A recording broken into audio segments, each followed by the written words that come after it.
sure glad there's global warming, climate change. We're burning up. This is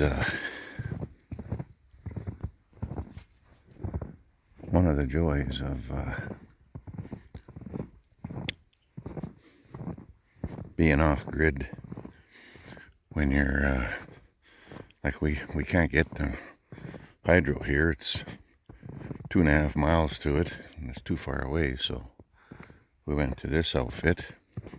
It's been good. It's 10 years now. But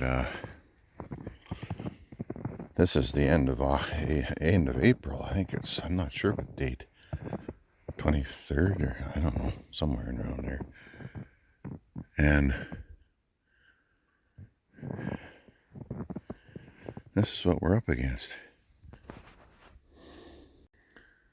I just checked, it's the 28th. I don't even know. One of the nice things about being retired is you don't have to worry about friggin' dates. But I thought I'd show you guys what joyful experiences on the Liberal Green Plan are. So there's no way in God's green earth, if it was green,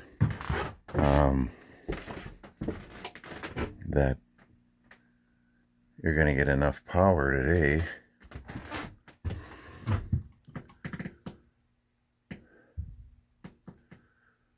so it's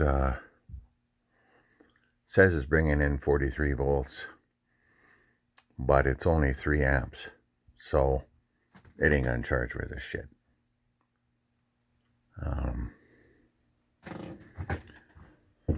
And it's like there's the inverter. It's 4,000 watt. Boy, you want to buy an inverter, you buy one of them. Them son of bitches are built. That thing weighs 66 pounds. You're not getting no weenie material in that thing. And unfortunately, you have to have this, because today I'm gonna have to use it. And it don't run on unicorn farts. I haven't found one unicorn out here yet in 10 years. So it runs on what people call fossil fuels, which is bullshit too, but that's I'm gonna have to use that today. I don't have no choice. And that's what happens for about 3 months out of the year. We get that blessing 3 months out of the year. But usually by this time it's sunny all the time. But man, ever since we had that last carbon tax, we've had the living shit for weather. So I guess the carbon tax works. Because look at it, it's snowing like a bitch.